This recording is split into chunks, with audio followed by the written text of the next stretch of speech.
Welcome, everybody. Thanks for joining us for this latest Rootwurks webinar, the top mistakes to avoid when building a cannabis company. My name is Ben Hartman. I'm the content manager here at Rootwurks, and I'll be your host for this webinar. So as you know, running a cannabis company has a great deal of difficulties involved, from finding the right permits and licensing to the right location and all the startup costs. But even when companies do everything right, it can still be really difficult, and there can still be some real hurdles that you can kind of even put in your own way. So what we're going to talk about here is what are some of these mistakes that companies make and how can they avoid them? So that's what we're diving in here today. And we've got a couple of experts here with us to sort it all out. So before we take any farther, let's go ahead and introduce them. First, we have Angela Pai, a brand accelerator and marketing expert with decades of experience in cannabis, fashion, beauty, wellness, and premium lifestyle brands. She has also won 3 Cannabis Clios and was named to Green Market Report's 2023 Women's Leadership Award. Hi, Angela. Thanks for being here with us. Hi, how are you? Thanks for having me on this program. Yeah, definitely. Doing great. Also with us today is Brian Holler, the Chief Marketing Officer for Concept Matrix Solutions, a technology-based manufacturing company that serves the cannabis industry. He has more than 15 years of experience in tech, startups, professional services, and CPG and retail. Hey, Brian. Hello, Ben. Thanks for having us on again. Appreciate it. Definitely. Always great. So I thought we'd start out, maybe look at mistakes that kind of start before you start operations, like when you're getting off the ground. I guess when it comes to market research, how important is it to know where you should operate? And I guess, is that a mistake people make, not knowing, where's the best place to be? Yeah. Before. I'll just say, yes, that is definitely something that happens. I also want to give a little grace to folks, with regards to this one a little bit, just because, sometimes it is circumstance. Like you can't, help that you might be in a state where you want to really, grow a business and, and you're trying to do your best to work through all this sort of regulatory craziness and get up the startup money. I would say if you really are passionate, where you can get it, go and try to make the best of where you are. That said, I also think that if you are going to start something, you definitely need to have a lay of the land. You have to understand the landscape. You have to be able to do a lot of research up top to really make sure that you're spending your money wisely, that you're, hiring at the right time, you're rolling out the things at the correct time. So, while I want to say that, in an ideal world, maybe all of us would say well, I want to be in this state because it's the most favorable to, new operators. That's probably not realistic for, the majority of people in the space. So, yes, plan and make sure that you're researching correctly, that you're, talking to the team or your, confidants in the best way possible. But also, I think understand, do what you can. Mm-hmm. And I think also from an opportunistic standpoint, if you think about more mature markets like Colorado, Washington, and California, looking at different aspects of the industry. Are you looking at opening a dispensary? Are you thinking about cultivation? Are you looking at manufacturing and brands? So a different type of business and where you want your location to be is also dependent on is that county and that particular region more favorable and permissive for cannabis? And also is the market there? So there are a lot of considerations as you're thinking about where, right? So what you hear in real estate, location, but that has multifacets to it and a whole lot of consideration. Mm-hmm. Definitely. And then there's also the ways in which maybe you don't at times have a choice. In terms of where you're restricted. What about budget and knowing what you need to operate? Obviously, I think before somebody gets started, they can see how much they need for the licensing, how much they need for this and all that. But have you all encountered that maybe people go into it not perhaps understanding how much it's actually going to cost? Mm-hmm. It happens. Go ahead, Brian. Oh, either way, Angela and I are yes. Truth. I think that, to your point, Ben, I think people are pretty savvy when it comes to okay, I need to have a license. It's going to be this much. My dispensary will cost this much. Maybe my facility, etc.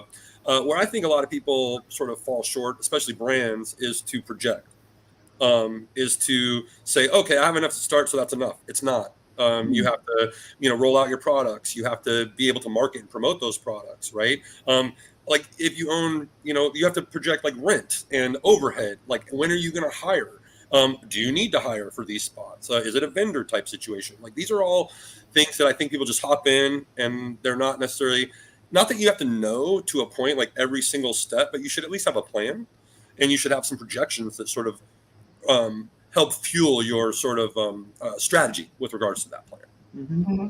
Access to cash flow and how you're going to model your cash flow depending on your type of business. That's right. If you're a brand that's selling into a retailer, you need to buffer the amount of time when you're going to get paid. So, you might not get 30, 60-day terms. It could be much longer. I've heard terms as long as 180 days on the outside. And that could be worse. Or, what we saw with herbal, that happened a few months ago, where you don't get paid at all. And then that's, a lot of your AR that has just frozen and gone by the wayside. So when you're thinking about budgeting, I think it's not just the cost of running your business. It's also thinking about reserving for taxation, putting certain money aside for lawsuits. That happens a lot in our industry as well. So just being very, very cautious, modeling out. So whatever you think it's gonna cost you, I would 5-6x that. Yes.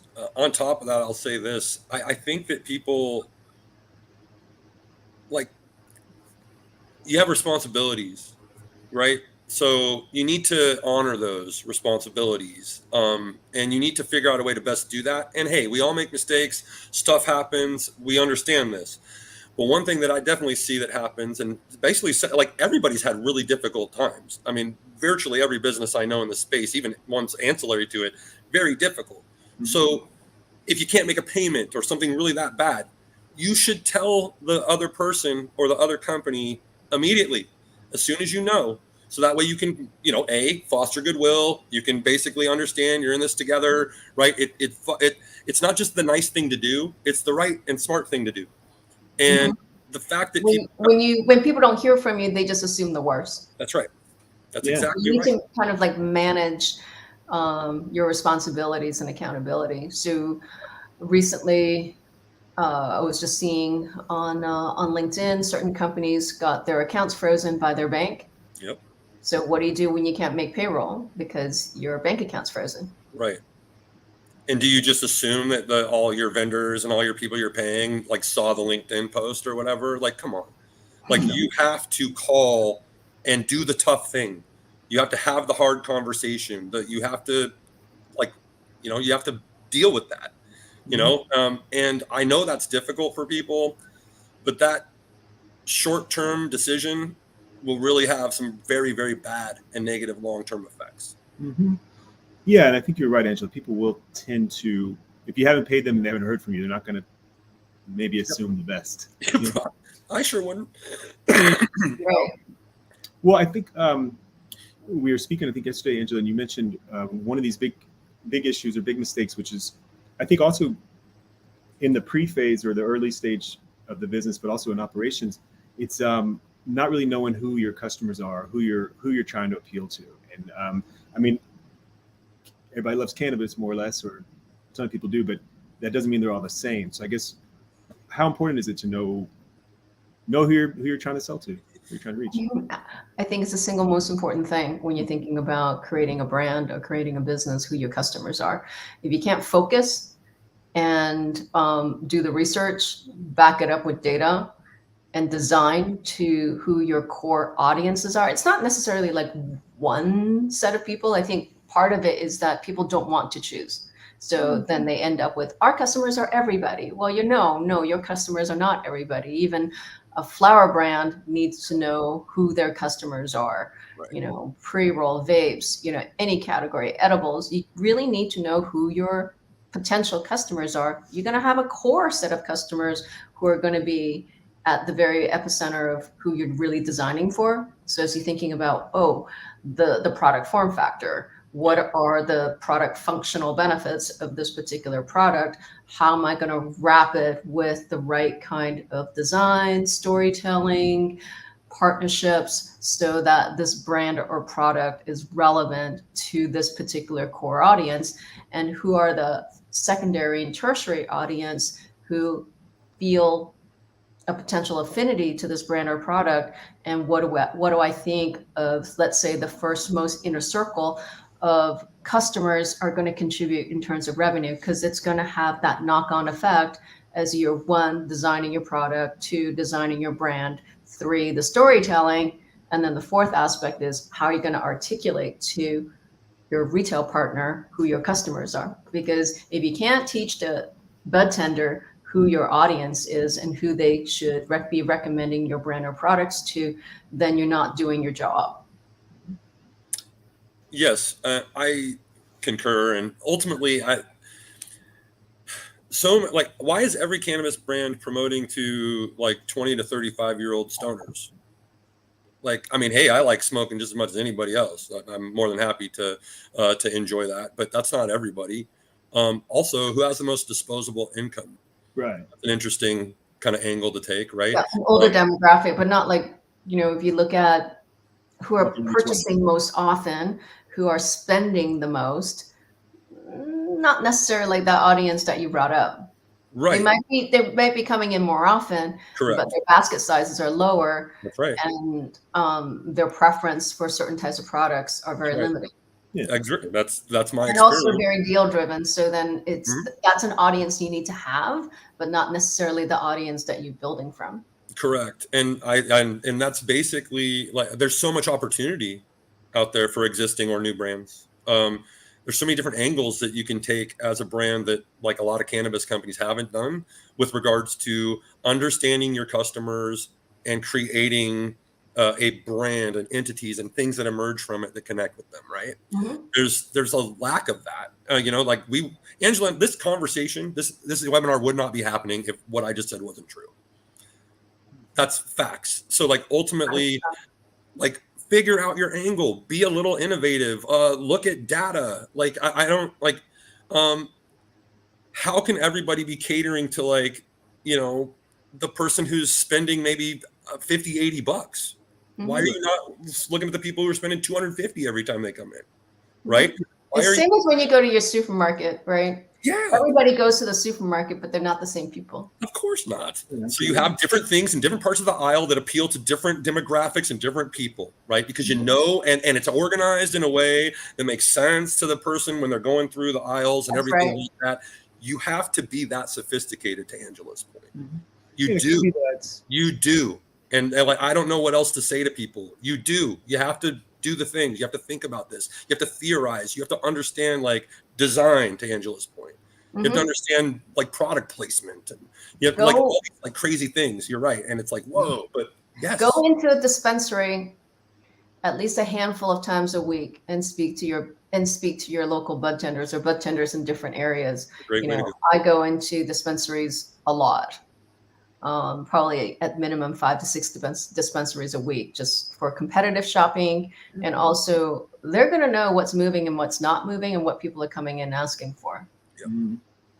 So how do companies cut through all that and avoid kind of, it could be that there's a tendency to kind of maybe see their customers in their own image. Like maybe they were. That's kind of like with, but how do you, that's very much a practice with a lot of bud tenders, right? Bud tenders are going to recommend what they like. That's right. Mm-hmm. And it's just human nature. If you like something, you tried something, you're going to recommend it. However, the person on the other side of the counter is not necessarily you. Yeah. And that sort of approach by bud tender may work on somebody like myself, because I'll be like, I have a tendency to say, well, this person seems to know what they're talking about, and this person seems happy and definitely must be an expert. But not everybody's intent is going to be the same, every customer. So how do you figure out who your customer is? Is that through data? We talked a lot about having a data-driven approach. Is that part of how you cut through that?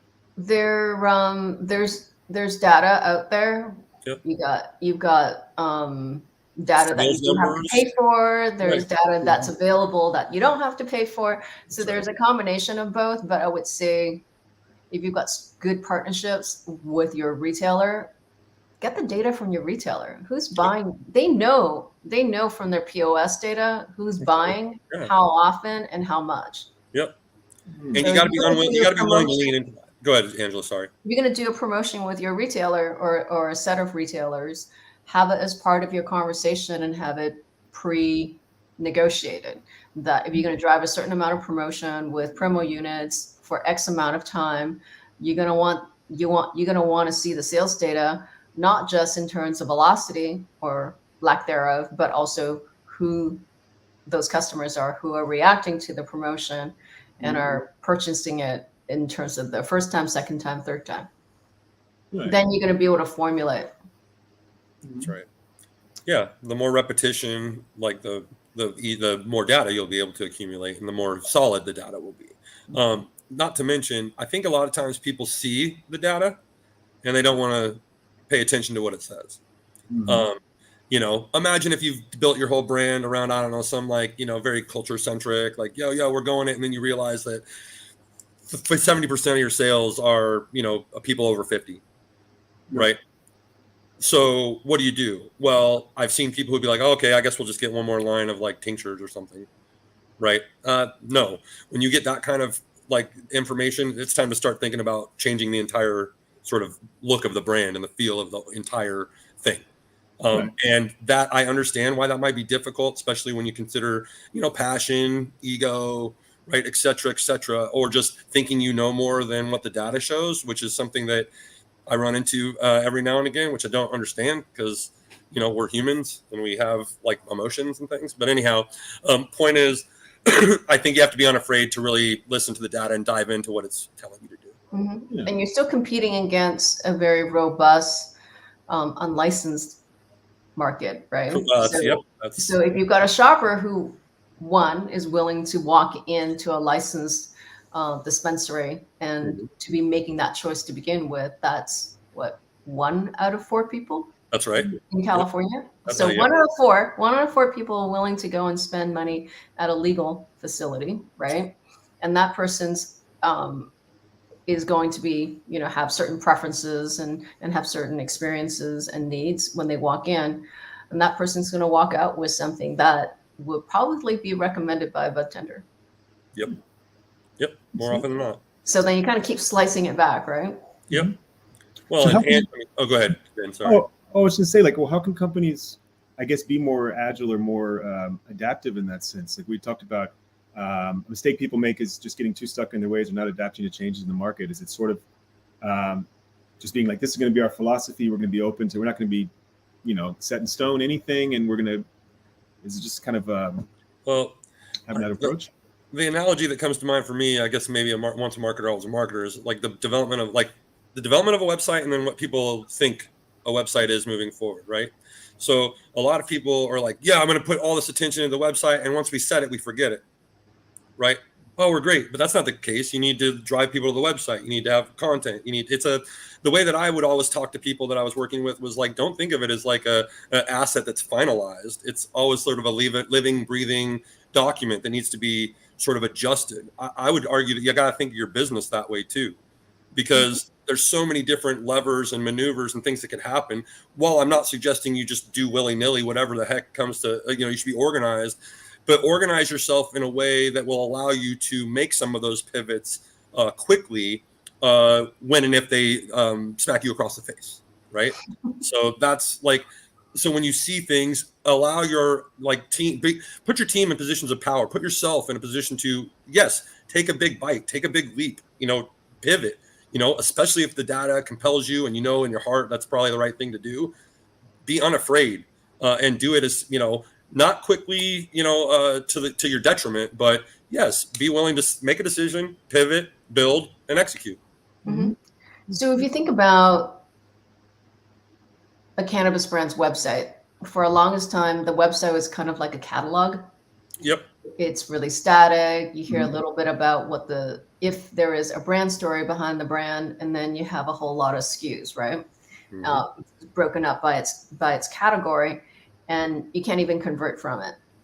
With during the pandemic, there was a lot of brands who really did invest behind e-commerce, bolted themselves to iHeartJane, and we're able to look at different avenues of having the website as a channel for conversion. So when you're building your website and you're looking at it, is it for information only? Am I going to convert with it? At what stage of the discovery of the purchasing? So think about your customer funnel. What part of your website meets the needs of different junctures of your actual funnel, and then design it that way as well. So that takes a certain amount of guesswork and also having a certain amount of experience to know how your website at your various digital marketing tools are going to impact on dropping people at various points in your website that align to different parts of your funnel. That's right. Yeah, and I find a lot of Canvas websites, there's like a different emphasis. There's emphasis on like the company story and who they are and their image, and then the emphasis on actually trying to move sales and all that. I guess it's a matter of finding the right balance and knowing where you're gonna focus. So you look at sites for Steezy, not a great looking site, and that's not where the core of their business. Their core of the business is in retail, right? You need to go into a store, buy a Steezy, and then you look at a Kiva site, gorgeous site, very e-commerce enabled and very efficient from SEO and SEM standpoint. So there are different approaches to it. I don't think your site needs to be the most beautifully designed. It needs to just work and understand what part of the site does what. Well, it goes back to the audience thing. Like, I mean, if a little rough around the edges is your audience, then perhaps your website don't make it look so squeaky, right? That's right. If you put out regular content on your blog, maybe the voice of that blog should reflect that brand a little bit, right? Mm-hmm. When you put out a social post, it should feel like that brand is talking to you in that way that you visualize it or that you feel it, right? Yep. Websites, just to Angela's point, reflection of all of that. Mm-hmm. So if you've got a wellness or therapeutics brand, like I have worked on at Poplar and Barkley, we worked a lot on very regular blog posts that tied into CRM, that tied into HubSpot, and how we had a regular cadence of emails that went out that linked with social. And we knew exactly what customers or potential customers are reacting to and which part of the website they were dropping in. So you got your keywords, you've got your topic, you've got the destination of where they're actually consuming that piece of information, and then how that can help them transition to a purchase consideration and eventually a conversion. So I used to think it's fairly agnostic, is that giving the consumer what they want, when they want, and where they want it. I just want to be able to find the channels and make that the most seamless transition for them to get to the product that they want. That's it. Mm-hmm. Yep. Yeah. You just want to make sure that you're just taking them on that journey, but that you're also tracking as best you can that journey. And then you want to analyze every single aspect of it. To Angela's point, it's not just about like, oh, we put the product on this page, so good. All right, let's do that. Sure. No, it could be. And what Brian was saying, Brian, what you're saying is too, know your audience. So if somebody's coming in for wellness, they're going to want to see wellness type imagery and content.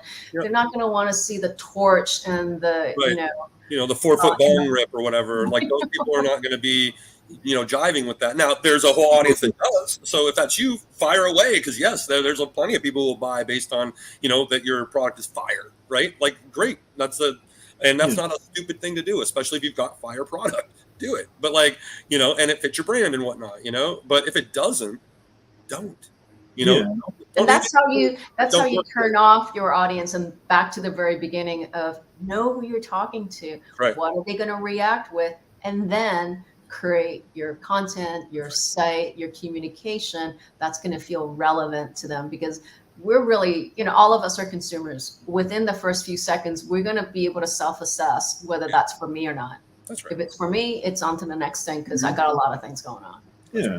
And I would think that's definitely, I was thinking when you first mentioned lifestyle brands, those are the ones where the websites, I think, maybe could have the most kind of impact. I feel like when you're on a lifestyle brand website, it has a certain look and you kind of feel it when you see it. I can't really you know it when you see it, but it's hard to Yeah. explain. Maybe it's the earth tones and the kind of, there's a way it makes you feel like, Well, generally speaking, there's a lot of different, like, it It's- feels like it's more than a cannabis brand right. Right. And often is. There's other like revenue streams on there. Maybe they have CBD products. They sell swag, right? They sell merch of some kind, right? Those are smart things for a cannabis business to do, in my opinion, especially with how difficult it is to actually make money in cannabis. Just selling products in cannabis, right? So, like, diversify, and then that gives you the sort of impetus to have a quote unquote lifestyle brand, because you're like, oh well, how do I develop these revenue streams? Because it's just about keeping the business afloat, really. Like, it's about, like, Jesus, how do we survive? And so, how do you survive? Well, if we can use this much overhead to make this much, let's go ahead and see if we can invest in that, because that sounds like a good idea. Whereas cannabis costs us this much overhead and we make this much. So, ultimately, you got to have different things. And then I think that is and then actually, to take it back to earlier, if you know your audience going in a little bit, you've done some research, you understand sort of where you're doing before you launch, before you're, doing the things, then you'll have a pretty good fighting chance of, hitting them right away. And then that data really works for you straight away, right? Because you're taking chances that you feel are right based on what you're knowing around your, vicinity, or where you're located, or perhaps if it's e-commerce or something, like the audience that you feel like you're going to connect because you've, done this before, or you've seen a similar brand grow, et cetera. So use that kind of data that's there for you early on, so that you don't have to worry about hard pivots that are uncomfortable later, or that you don't have to worry about some of the things that we're kind of saying. It's an interesting point you touched on, Brian, about merch. All of us around here on this conversation get a lot of free stuff. Yeah. Yep. How many T-shirts, sunglasses, hoodies, so many, right? So even cutting through the clutter of merch. Yep. So you be think unique about in that way as well, right? Align that stuff to your brand too, right? Not everybody's going to be cookies when it comes to merch, so don't do something else. Some cool ones. Right. So I've seen some really great trade marketing merch out there. The bowling shirts. Yeah. Maybe not the golf shirt for the bud tender. No, probably not.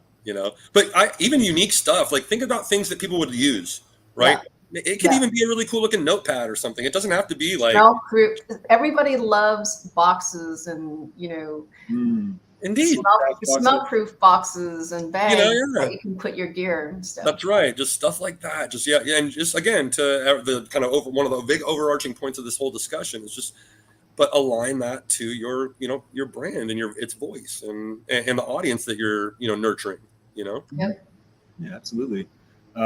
Because I think we've all gotten like that one piece, that one giveaway at some conference that you still have a few years later. That's really cool. Like, I have this great coffee mug from cultivators in Michigan. I know it just works really well. It's kind of cool logo. Yep. But it's hard. It's hard to stick out in that way. I think one thing, this is one of those mistakes that I'm sure it applies in so many businesses, from the restaurant industry to retail clothes and whatnot. But how do you know what to charge, and how big of a mistake could it be to not know what to charge? So we're talking about pricing your product. Yeah. Oh my God, that it's so important, because you're going to think about two things. What I would call bookends. What do you think your retailer is going to sell it for? So what do you think your customer is going to buy it for, right?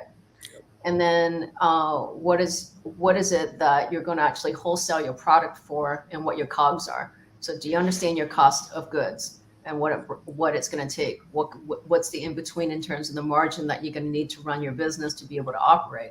And then on the other side, as I mentioned, what's your customer going to pay for? Your consumer going to pay for? That person would be paying anywhere from 30 to 60% margin at the retail store. So you're going to think about the variability to 30, 60% of that price point, and then where that actual on-shelf price is going to be sitting along with your expected competitors of your competitive set. So again, you got to go do some research. Which are the products and brands that my product is going to be competitive to? Where do I need to price to be in line with that? Do I want to be parity price? Do I want to be premium price? Do I want to be maybe 5 to 6% less than what I consider to be the direct competitors, and what I'm going to expect in terms of what the retailer is going to be marking up from, my base wholesale costs and wholesale price. Mm-hmm. What about for retailers? How do retailers know? Like, I guess it has to do with what type of store you are, but also the data from what people are willing to pay. I mean, how do you do it? It's such a pain point in the industry in terms of, one of my sort of frustrations is there's no MSRP in our industry. So, Not really, yeah. your product at the dispensary around the corner might be $10 more expensive than somewhere, 2 blocks down. And then from a customer or consumer standpoint, how do you know what a product is worth?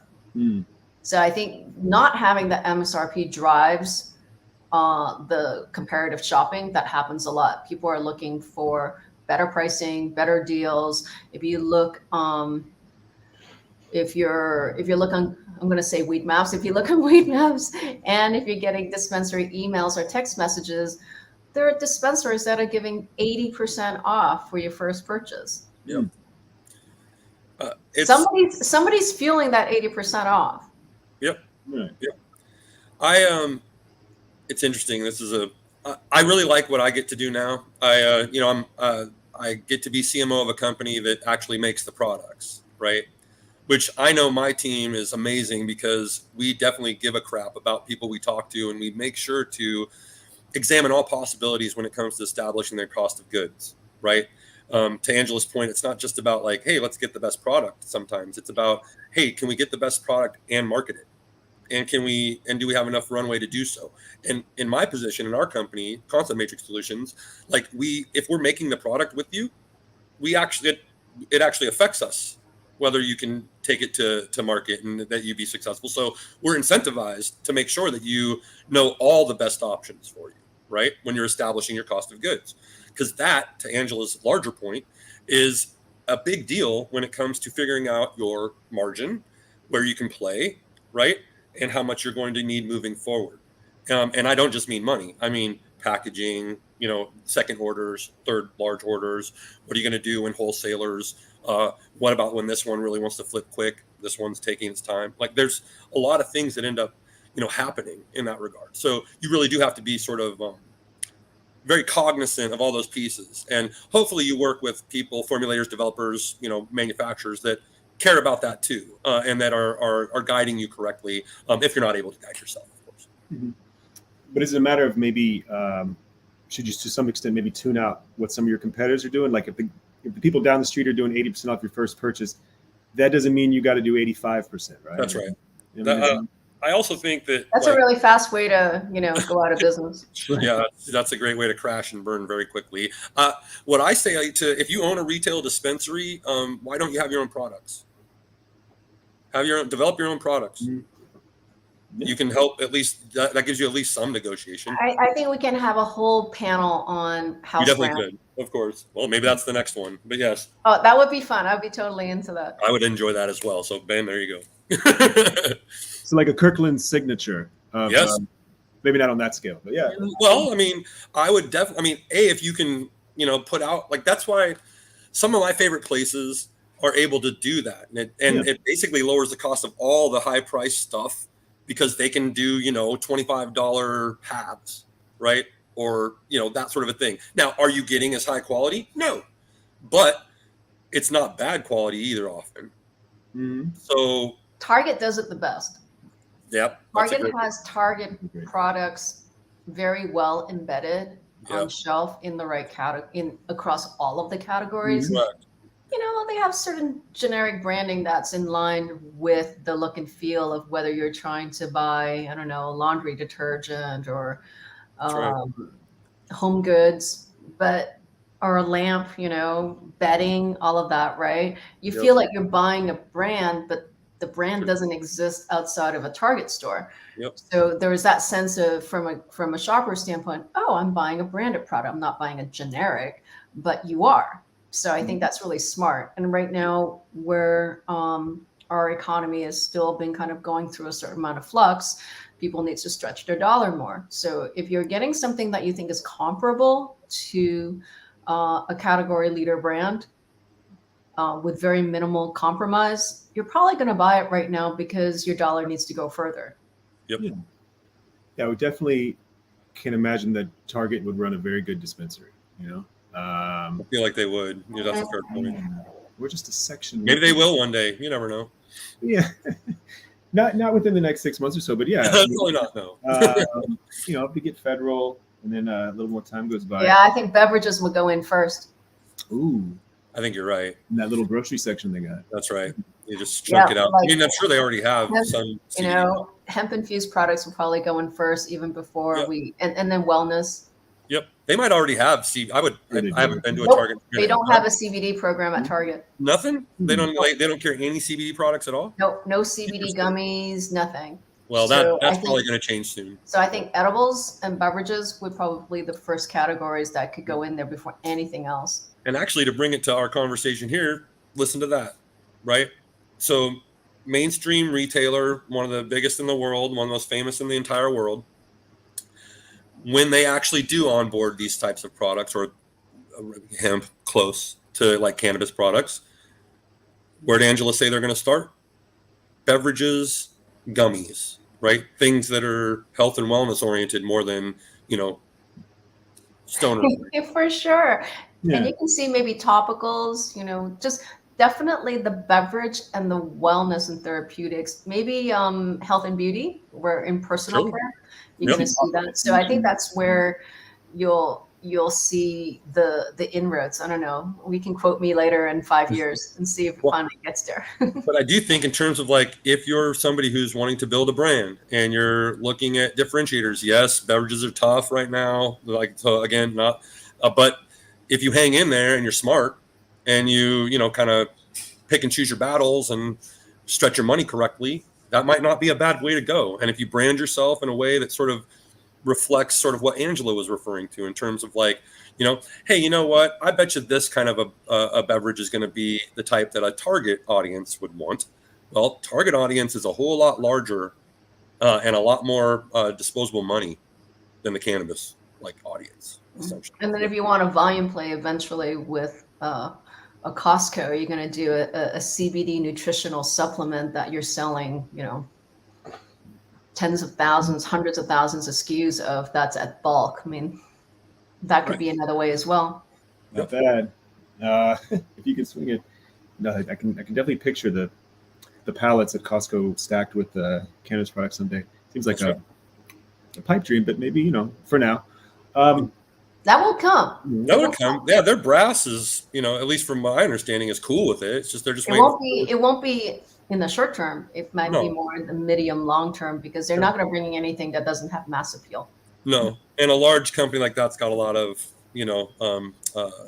Restrictions, shareholders and people that they're be held accountable to, and they're not going to do anything until the money's right, and that'll take a little while. Well, they're definitely using a data-driven approach to, everything they're doing out there. God knows how they decide the 50,000 things they put in the store. Right. So any retailer, whether it's the general market retailer that we go to or a dispensary, no retailer is going to want to bring in products that they feel that they're going to have a discount to get it off their shelves. That's right. Yeah, for sure. So how much about, beyond products and pricing and data, if you look at actually the personnel that you have, do you find that the companies often don't invest enough in employee education and training and making sure that, the people that are the face of the company, let's say bud tenders, don't have the kind of the know-how or the ability to kind of work with customers that they should? Is that a mistake people make? Well, we got to let Angela take this one. This is one of her very big things. So yes. I would have to say that the companies I've worked with, I've been very lucky that we've been very education focused. So whether it's Papa Barkley or the Candy Craft brands, or going into State House that has both a robust portfolio of brands and 14 dispensaries, education is at the core of each one of these companies because they understand that if you invest and you put in the effort to educate your staff, your personnel, especially your frontliners, that's going to pay you multiples in terms of getting the traction with your customers, with your brand partners, and your retail partners. So I think that's, if you can't skip on education and staff education. These are the people who are going to be your strongest advocates for your products and brands. Yep. I mean, I gave this same example after Angela spoke on this last week, and I'll do it again this week. Like, imagine you've done all this work, spent all this money, you've built these products, you developed this strategy, you've got this business, you've got the real estate, you've got all these products on the shelves, you've done all the research, you've done everything. And then at the point of sale, you're going to leave someone who doesn't know anything about anything and who doesn't understand, like, where the company's going or the differentiation in the different products. Like, why would you do that? Mm-hmm. There's nothing worse for a customer experience when you walk into a dispensary and your bud tenders don't care. Yeah. It's like easily the thing that's pissed me off the most. We've all experienced that. You walk into a dispensary and the floor staff don't care and they don't know. So you're never, chances are you're probably not going to go back, right? Yep. Or if it has an unwelcoming vibe to it, that sort of a thing. Like, Just in general, yeah. We have choice because there's almost an oversaturation of retailers right now. Yep. Yeah. I mean, to be fair, it's indicative of leadership that those, if that experience is what you're experiencing when you go into a dispensary, it's not just that dispensary's, a couple punks work there. I guarantee you it extends to the entire business model. I guarantee you it extends to their entire leadership team, the way they do business, And the thing is, they don't think that consumers recognize that or care about that. And I assure you, they are 100% incorrect. Mm-hmm. No, I definitely noticed. So how can companies affect this sort of education, especially because there's so much turnover in cannabis? If the average bud tender is going to be gone in 3 to 6 months, how do you, I guess, is it investing in the right education program or the right people? Certainly one like we have, Rootwurks. I was going to say, this is a fair place to plug Rootwurks here if you'd like to. Well, certainly. I mean, I wanted to be more subtle about it, but yeah, I mean, is it just being like, we're gonna invest in that, and if the person's here in 6 months or not, we're still gonna make it a priority in the onboarding, or is it both? Would you recommend? Yeah, both. The onboarding education, Cannabis 101 education. Mm-hmm. Let's say you are a brand. You're going to want your trade marketing, brand ambassadors, sales reps, anybody within your company to really understand the core origin story of your brand. What does it stand for? What are the products that it sells? What are the nuances of the product's functional benefit? How it's going to help you feel so that they can articulate it on your behalf, right? And you're going to want to put together a pretty robust education program that can go to dispensary partners that educates the bud tenders. Yes, the life cycle of a bud tender is probably every 6 months, the churn, but that bud tender is going to end up somewhere else as well. And that person is going to bring that knowledge with them and be able to speak credibly to consumers on the other side of the counter to help them understand. So I actually believe that the more work you put in on educating bud tenders and your internal teams, you're going to have a lot of that content on your own company website. Maybe also have it within a virtual learning type platform, or you house those videos on YouTube, whatever it is that you need to have a collection and a library about each one of your products and product SKUs and how it's made. We found that how it's made videos at Papa and Barkley were really effective, and we can take little sound bites and put it on social. And that was one of the aspects of earned media that you can garner, and also a channel that you can pull through in terms of your lead gen. Mm-hmm. State House has its own proprietary learning center that's available to all of its staff, and also has ongoing knowledge and education sessions, depending on the department heads, in terms of how they are training their teams and make that information available. And then, with Rootwurks, in terms of creating and providing that, a lot of times, marketers might not have the wherewithal to understand how do you structure and create digestible content that's informative and educational. So they're going to need some help as well. They might not have the resources of companies that I've worked with where we can create our own content. We've got people who are capable of writing the narrative. A lot of brands need a lot of help too. So I think that's where, if you can provide a very guided and turnkey solution for brands, it's going to go a long way, because then it's not so overwhelming. Yeah, and that's that's the center of what we do, certainly, that like not everybody can have all this in-house from day one, and just because you can't, that shouldn't mean that you're not able to implement these things. Yep. No, I would argue you should, even if it has to be Excel spreadsheets and Word docs. But ultimately, yes, utilize technology, because like a platform like Rootwurks could, help accelerate that. I would also encourage everybody that does this out there to think of it like the website, or other things where this is something that has to be there, that will always be sort of molded and reflected and reviewed as time goes on, because inevitably there'll be changes that need to be implemented into it. Right? Business is going to change, you're going to grow, you're going to have different emphases, you're going to, come up with different ways to talk about yourself, you'll have new products, all these different things have to be sort of intertwined into some sort of program. Because bottom line is, do you want somebody to take 3 months to ramp up, or 1? Yeah. Because and also think about integrating that learning into something that's experiential. Is it a farm visit? Is it a facility visit? Yep. Is it a sesh where you have bud tenders or whomever your audience is come to your event, where they're going to be able to experience, learn, and try something? Sure.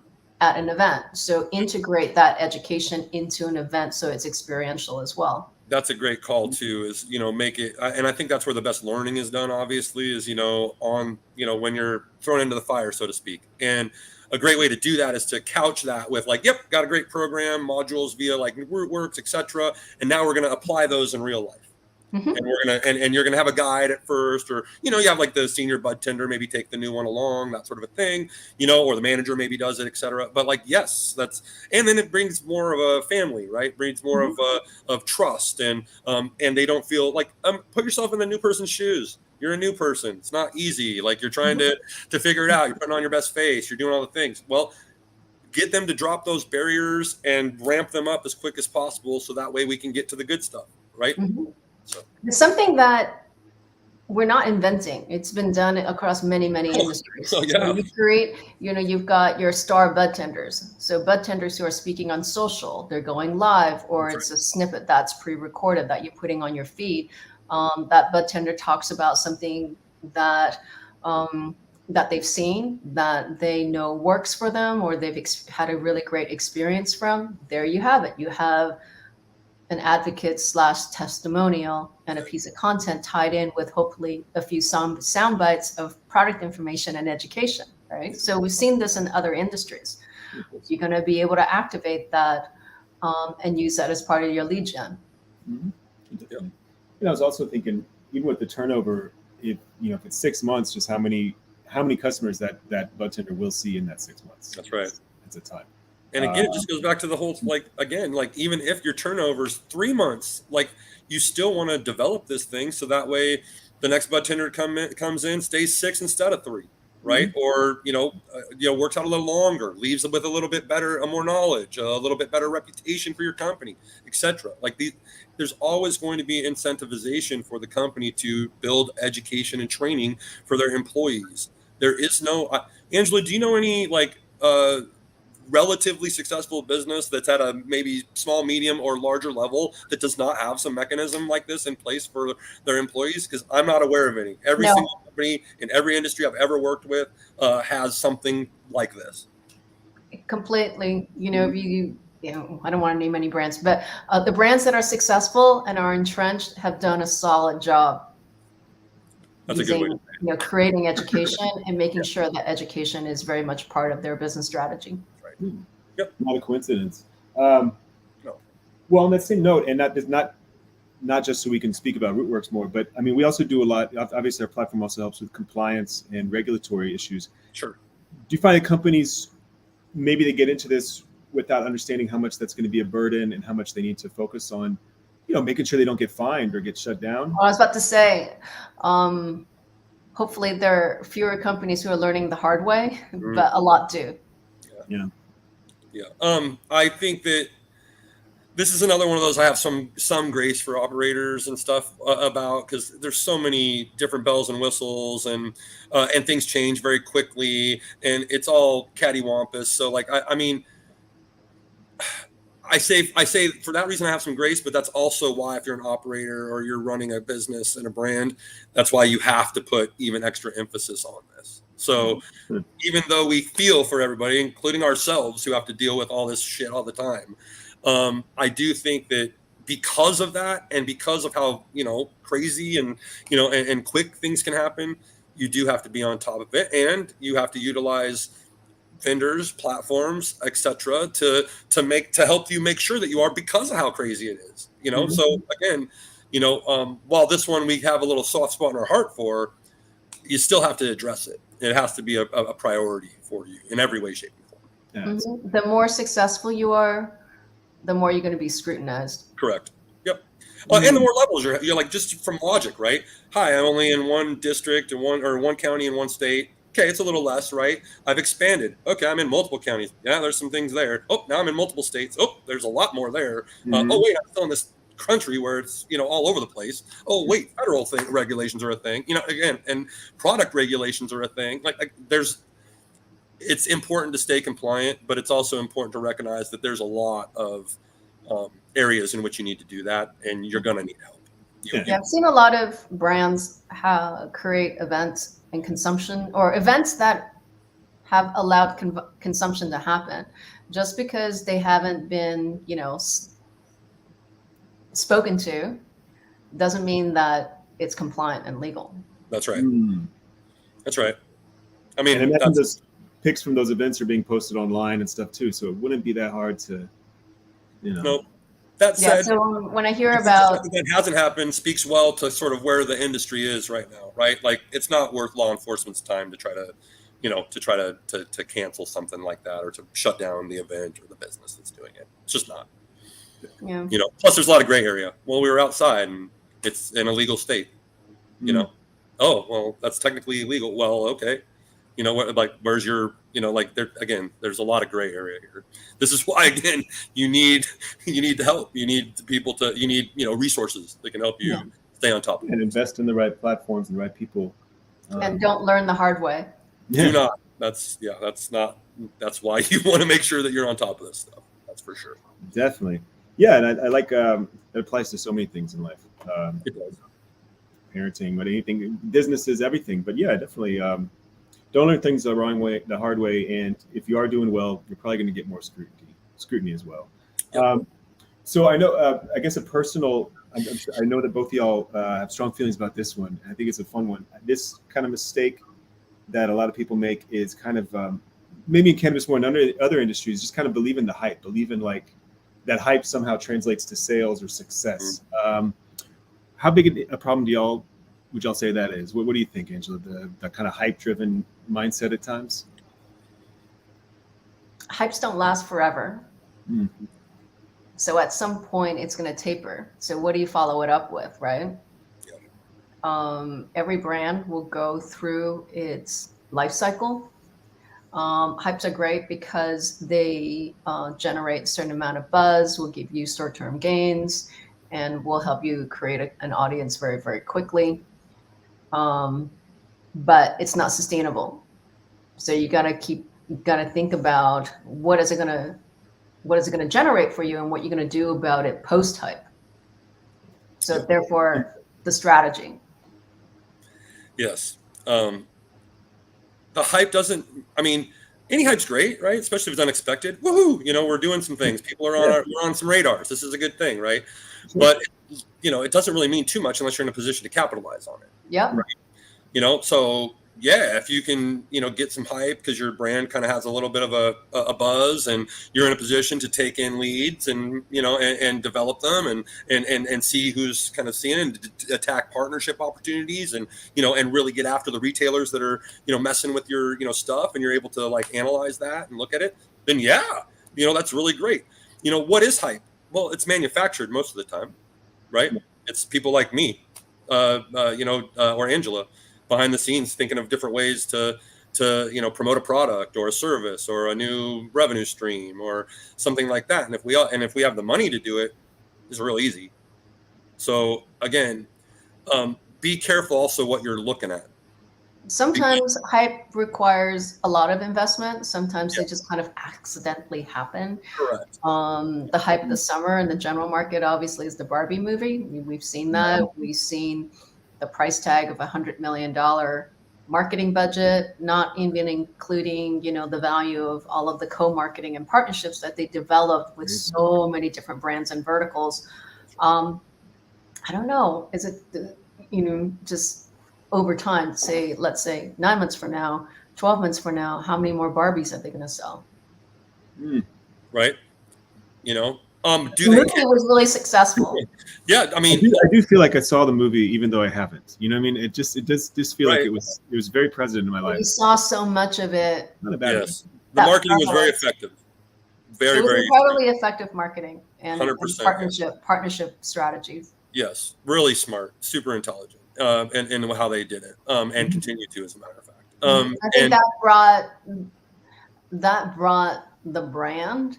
Right. And what it stands for back into cultural relevance. Yeah, like I would think, just like anything, like, so maybe Barbies are here for Mattel, right? And now here comes this movie opportunity. Oh, great, we're going to take advantage of this, as they should. High-level actors, great story, all the things, good, all the bells and whistles. We do the whole big $100 million marketing campaign, and you're going to spike sales. You already know sales are going to increase with Barbies all over the joint. All the ancillary Barbie stuff, everything's going to go crazy for a certain period of time, right? And you can actually, and they're sophisticated enough to actually see what that is and be able to like plan for it. Their hope, I would suspect, is not that they're going to maintain this level.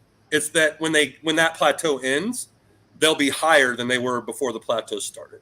Yeah. Right. So if we sold, I don't know, 2 million or like a 200 million Barbies a year here, we spike up to billions during this whole like period here, and then we settle into like 300-400 million a year instead of 100. Winner. That's what you did. Right. So if you could ingratiate, like they've done, a new whole generation of people into this, you'll be able to maintain that amount of sales, at least to a degree. Not nearly the spike that you're going to hit when it's at its peak of hype, right? But what you're hoping for as a business, at least I would suspect, is that when you come down from the big hype, you've actually netted positive. And then all the money you spent was well worth it, and then some. Yeah. Of course, they might also have a sequel. So generate that hype again, right? Get the spike. It won't be as big as the first one, but it'll be bigger. And then maybe you uptick that 300 to 350 after you're done with that, or 400, right? Definitely the awareness to a new audience that didn't think it was relevant to begin with, and now part of the franchise. So sure. And then look at all the people who they were able to like sort of purposely poke the bear at, that just continue to like basically promote Barbie, right? Yeah. More think pieces. Oh, hey, I know these people are really going to hate this. Let's lean into that. Oh yeah, that's a great strategy. 100% disrupt, right? That's a disruptive strategy. Smart, like that's what you do. It's the social media approach. Yeah, indeed. This will make people angry, but I wonder if when we look back at this webinar in 5 years and there's been another 3 Barbie movies, then we'll know. We will know. But it is. I'll be like, hey, look. It's my new Barbie. Anyways, it is definitely, I think. I'm buying Barbies. They've done something pretty impressive. I'll just say that. Definitely brought it back into, front and center. Especially because as a parent of young daughters, I thought Barbies were, that's no longer a thing. It's a bit passé. Let's say people thought a few years ago. Now it's like, man, if this movie had come out 3 years ago, we would have had to take out a bank loan for dolls. For all the toys you would have to buy, yeah. So I'm glad they waited, but they did that for you, Ben.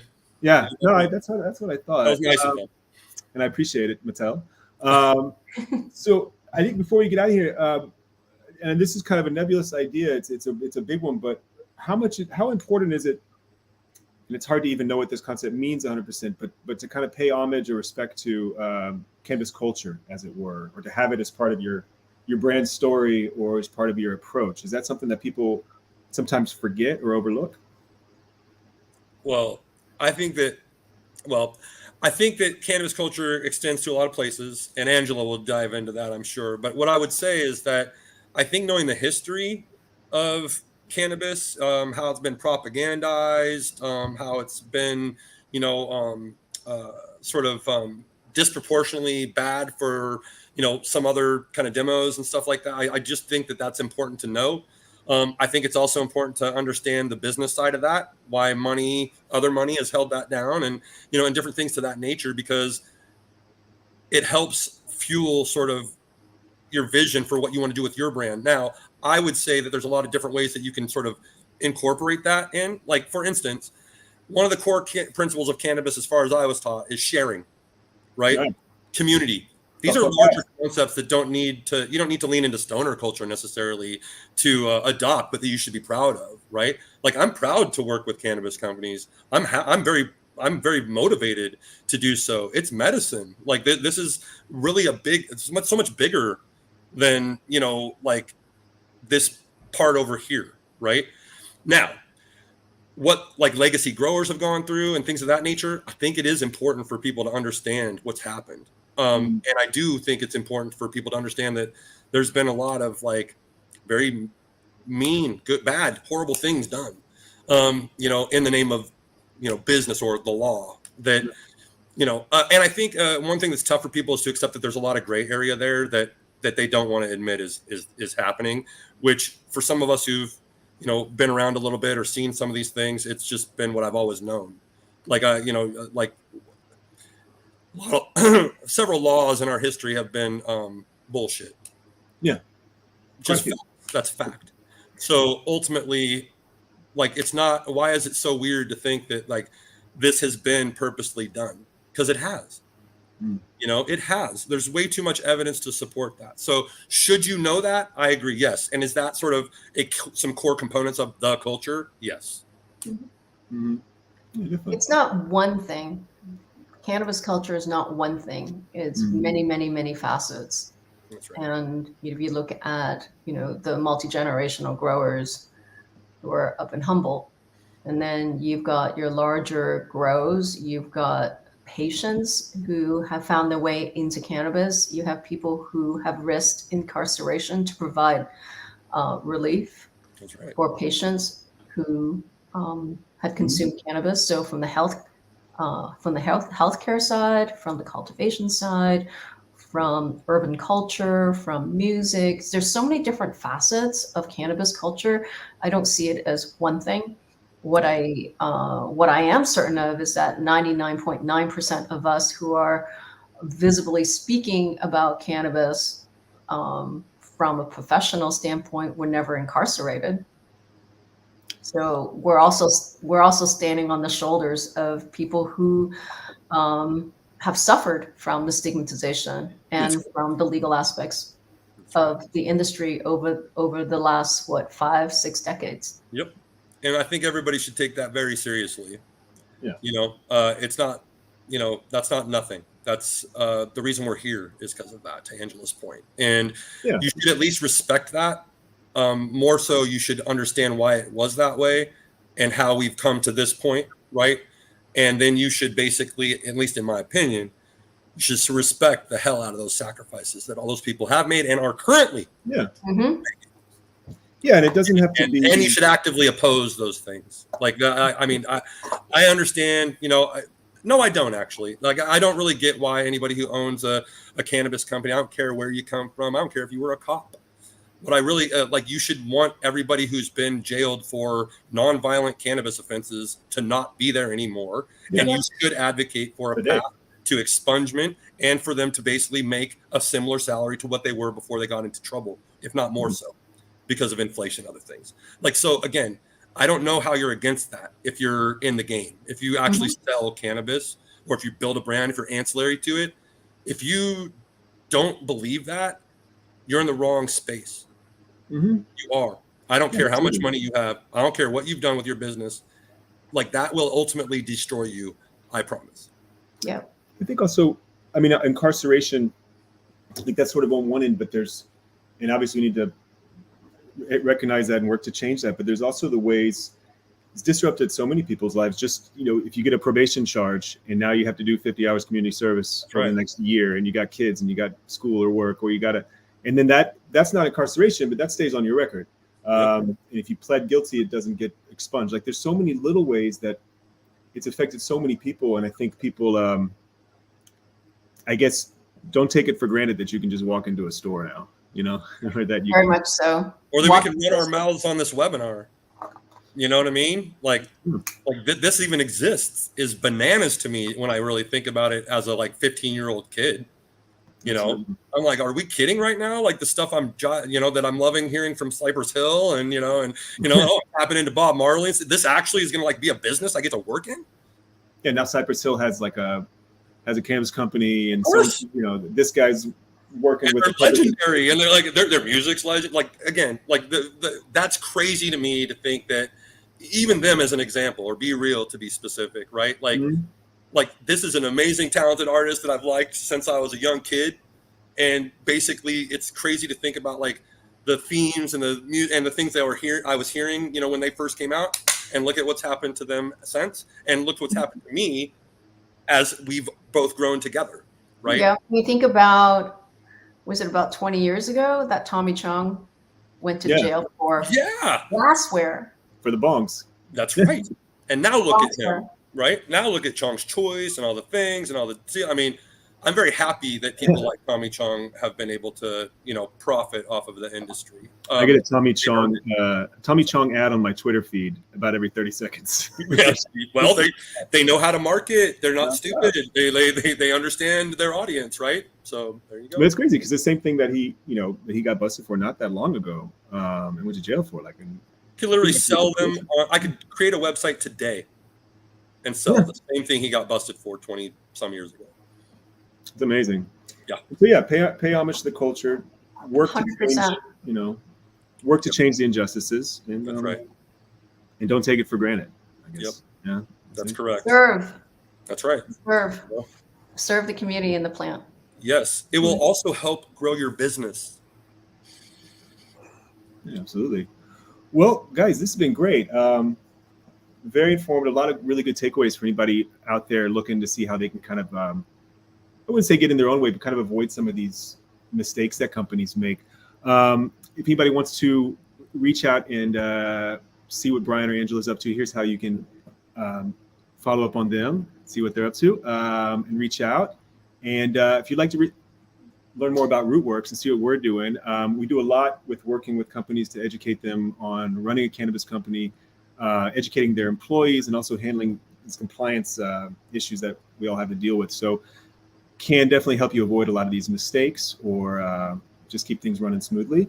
And this has been great, y'all. Thanks so much for tuning in. And if you're watching live or on demand, thanks for being with us, and we'll get you next time.